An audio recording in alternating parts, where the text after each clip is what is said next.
Guys, this is Sir MJL. Ayan yung dalawa kong bagahe. Uwi na tayo ng Pilipinas para makapag-ride na rin ulit tayo. Bakasyon na.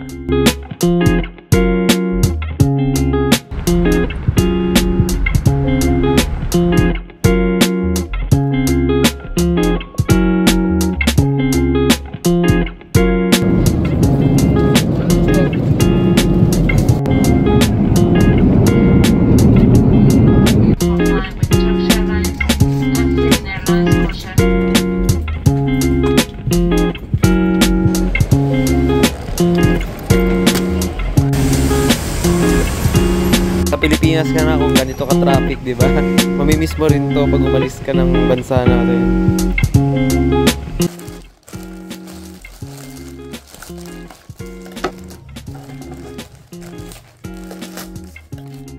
So guys, ito yung binubuksan ko, yung muffler tip. Ayan, kakabit natin siya. Plastic lang siya, pero hopefully sana magtagal. Ito naman bubuksan ko ay yung Telesin na neck mount. Ito yung gagamitin ko pag nagbablog ako ng naka half face helmet.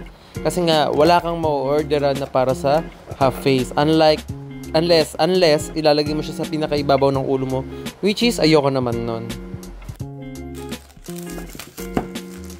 Ito naman yung binili kong wax pang motor natin. Kasi usually magic gatas lang ako palagi. Pero nakikita ko sa Shopee to na maraming bumibili.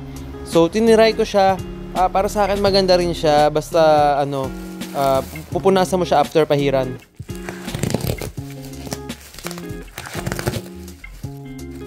Ito naman yung sabon natin pang hugas. Kasi usually Joy ang ginagamit ko pag ginuhugasan ko yung motor.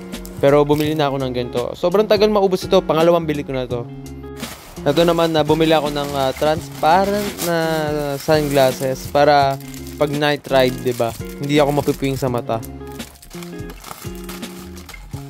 Ito isa sa mga pinaka-importante para sa akin tong balaclava kasi lagi mong kailangan ito pa nag-ride ka para sa alikabok, sa usok.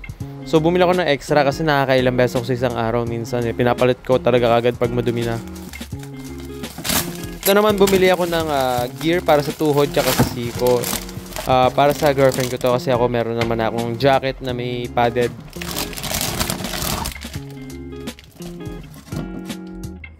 Ito guys, napaka-importante dito. 120 pesos lang ata to. Tapos para hindi kayo manakawan ng ganito. Lagi kasing ninanakaw yan. Ewan ko bakit ba pinagtitripan niya. Tapos ibebenta ng online sa Facebook. Marami yan. So guys, Gorilla Motors. Dito ko pinakakabitan yung step grill natin. Marami na silang accessories sa Honda Click, Honda Airblade, AZB, PCX More. And may Yamaha rin. May mga pang NMAX din sila dyan.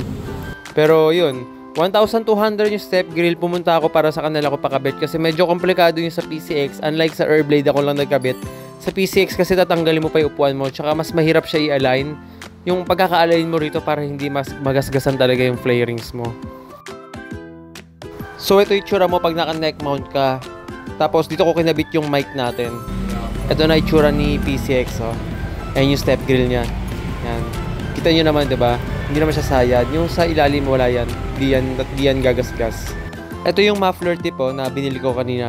Yung in-unbox natin. Ayan na siya. Pinartner ko siya ron sa isang bakal na kinabit ko rin sa may tambucho mismo. Para, alam niyo yun, medyo combination na siya, itsura niya. Plus yung step grill pa natin. So guys, ito bumili na ako ng helmet. Ayan, LS2, dual visor yan. Tapos andyan yung intercom natin. Yan. So dito ko muna tatapusin yung video natin. Abangan nyo yung susunod na ride namin. Ito muna yung mga accessories na meron tayo. See you guys! Oops guys, sorry. Muntikan ko na makalimutan. Bago ko tapusin talaga yung video. Ito yung sample lang ng neck mount na gamit natin. Nasa Quiapo tayo. Okay naman siya, kaso nga lang hindi siya ganun nakakasabay sa mukha mo. Talagang straightforward lang most of the time yung camera natin. So guys, see you na lang sa next video namin. I hope you like this video. Ride safe!